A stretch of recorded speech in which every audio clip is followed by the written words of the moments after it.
Hey guys, Joe here doing another video. Thanks for checking it out. I really appreciate it. Approaching 6,000 subscribers, or we may have passed it depending on the order that this video comes up. That kind of leads me into what I wanted to talk about before we get this video going. Number one, because of the type of channel this is, or type of video this is, I need to add a few seconds. What are we at? 20? Okay, here we go. Sounds like a joke, but it's really not. Dang you, rules.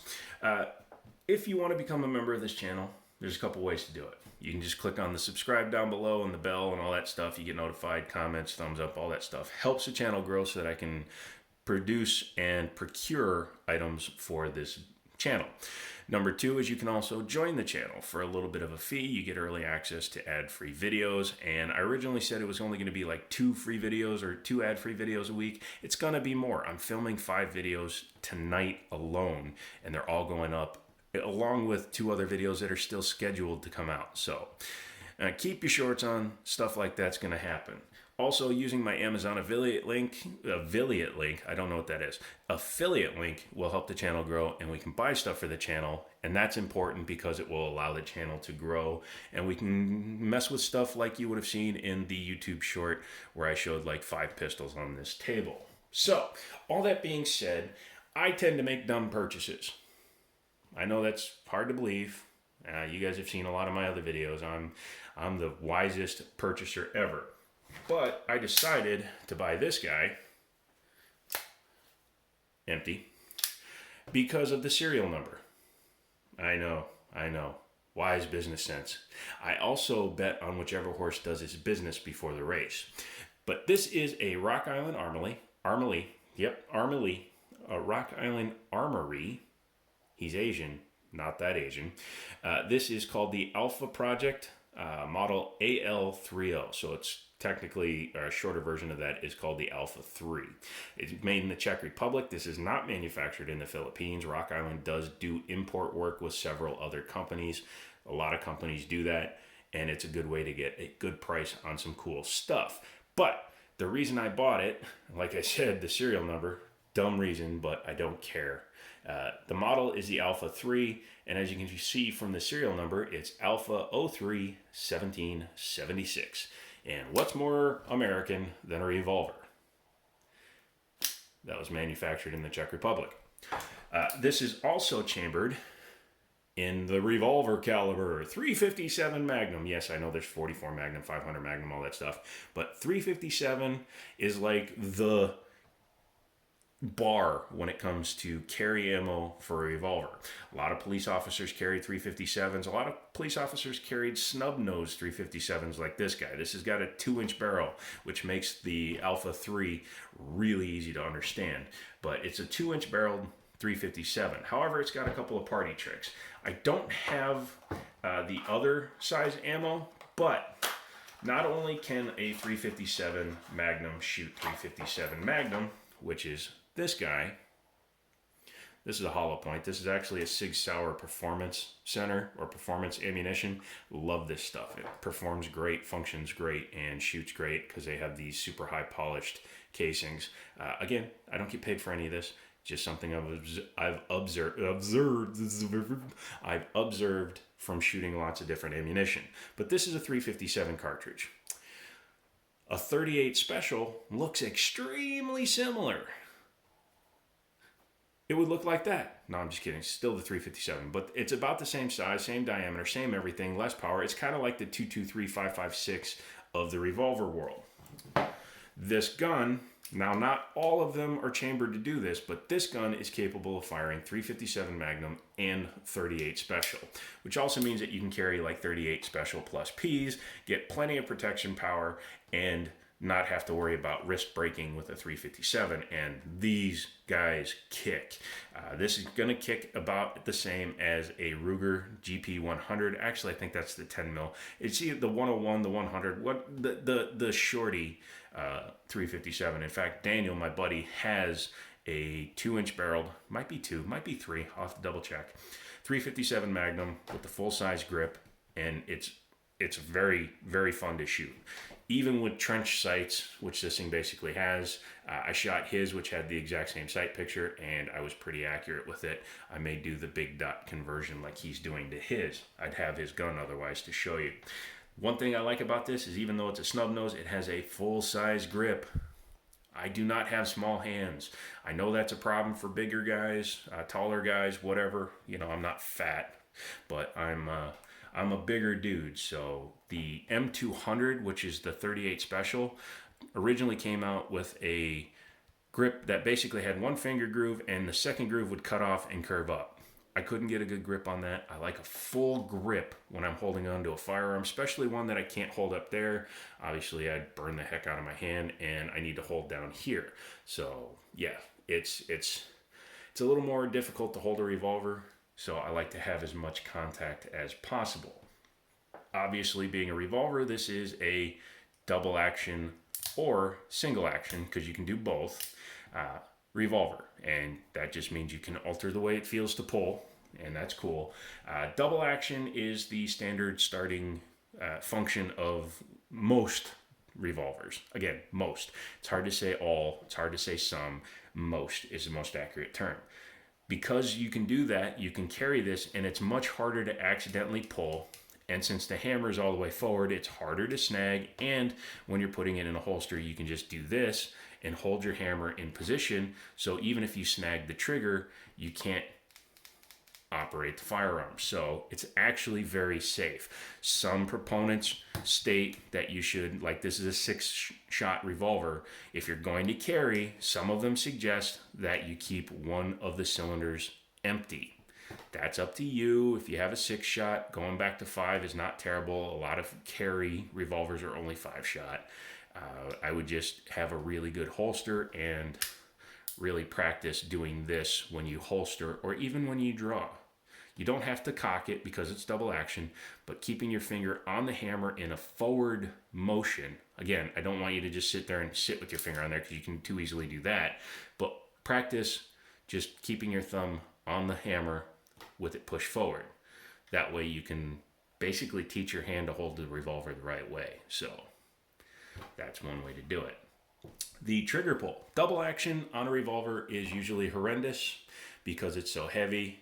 This is just a bunch of metal in here that's moving. And as you can see, this is no different. It's probably 10 pounds, 10 and a half pounds. One interesting note is this cylinder spins backwards from a lot of modern firearms. It spins like a python. It spins counterclockwise, not clockwise. Not a big deal, just something I noticed.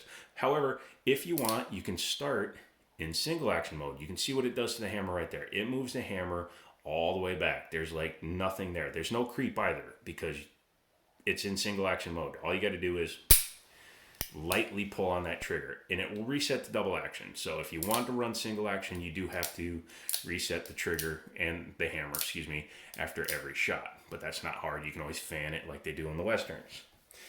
Again, I've shot Daniel's version of this gun. Daniel has the Ruger. It weighs about the same, same length barrel. So I'm assuming this will shoot about the same. I will take it out and shoot it. I just forgot to bring it out last time Daniel and I went shooting. I also didn't film the last time Daniel and I went shooting.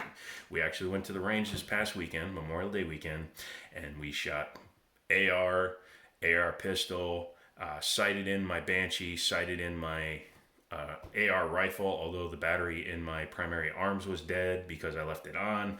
Shot my Glock 17 to make sure that it would work just long enough for me to sell it, check out the card for what I replaced it with, and then we just had some fun. We fired a bolt action shotgun that I bought for $100 a long time ago that's been refinished. Shot the M57. We literally shot 300-400 rounds, probably somewhere in there. I know we fired like 7 or 8 mags out of the AR, which is like $9,000 right now. So yeah, subscribe, help the channel so that we can do that. But I'll be going back out and shooting some different types of videos. So that'll be cool. Keep your eyes on that. As well as this allows me to have 2 more calibers to shoot with. 38 Special, 357. So let's talk about ease of ownership for a revolver versus a auto-loading pistol. I'm going to set that like that real quick. awesome thing. I don't know if that's safe to do. Let me know in the comments if that ever causes any problem with your extractor button thingy. For the semi-auto, we're going to look at this one. This is a Canik TP9, very popular lineup. This is actually the semi-auto or auto-loading version of a revolver because it's actually a DA to SA with a decocker. This is basically a clone of the Walther P99, just with better stuff. Even in double action form, has a better trigger. Sorry, no offense to Glock, since, you know, I have a Glock. But this is what a double action on an auto-loader pistol looks like, especially one that's polymer frame. But as you can see, does the same thing. Striker indicator, I showed you it was empty. Brings it back, there's your striker, and then you just pull it all the way through, and it breaks. And it resets to double action unless the slide cycles. If the slide cycles, then it resets in single action, and you can see it does a similar thing. However, you can let it go, and it comes out a little bit further.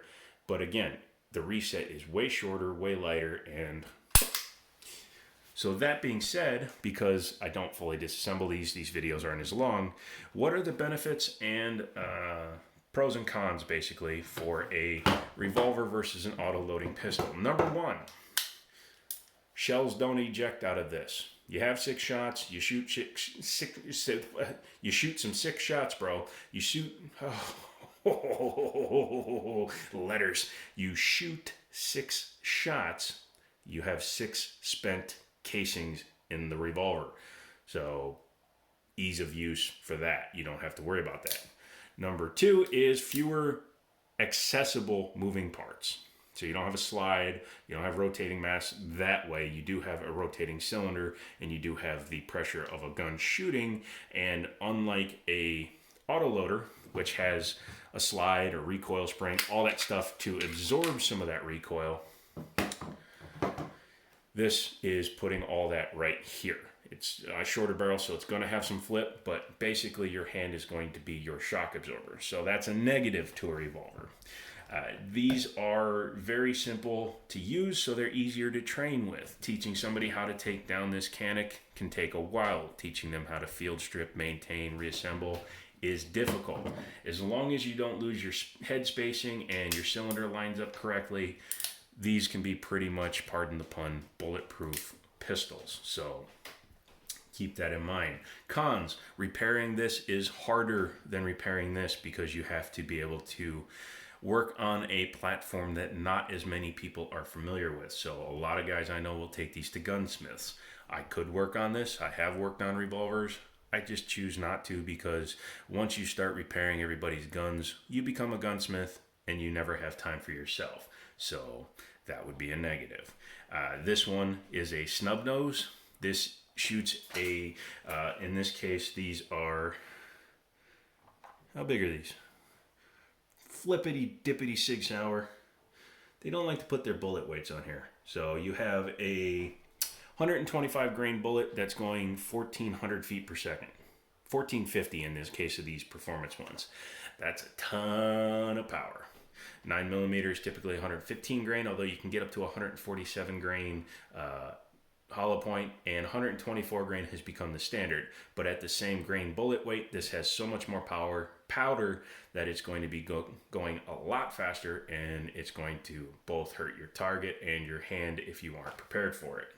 So that's kind of a con, but it's also potentially a positive thing, because if you get a 6-inch barrel, your muzzle velocity is going to be a lot faster. Your impact power will be a lot harder. So all that being said, do I recommend a revolver? Yes. Do I recommend a 357 as your first revolver? No.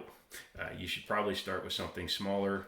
Even if you just run 38 special through your 357 revolver, you can get a lot of 22 caliber stuff that's much cheaper than this. However, if you want to get into a more standardized, modern-ish version of a revolver, one with a swing out cylinder and a rotating cylinder and your ejection rods, you're going to need to get something like this, which typically they do chamber them in 9, 3, I'm sorry, I was about to say 380, but no, 38 special, 357, all the way up to 4570 government. So the sky's the limit when it comes to that. What I can tell you is go to your local gun store, put one in your hand, see what you think about it. That's how you know whether it's going to feel good in the hand, by putting it in your hand. Unless you have VR, but you still can't feel it. So go into a store like Liberty Arms, tell them Joe sent you, tell them, hey, I want to come check out a revolver and see how it fits, and they'll hook you up. So that's about it. This has nothing to do with the revolver. Check out my affiliate links, all that good stuff. 15-minute video. We made it, guys. We made a long video on a revolver. And as always, I'll talk to you later.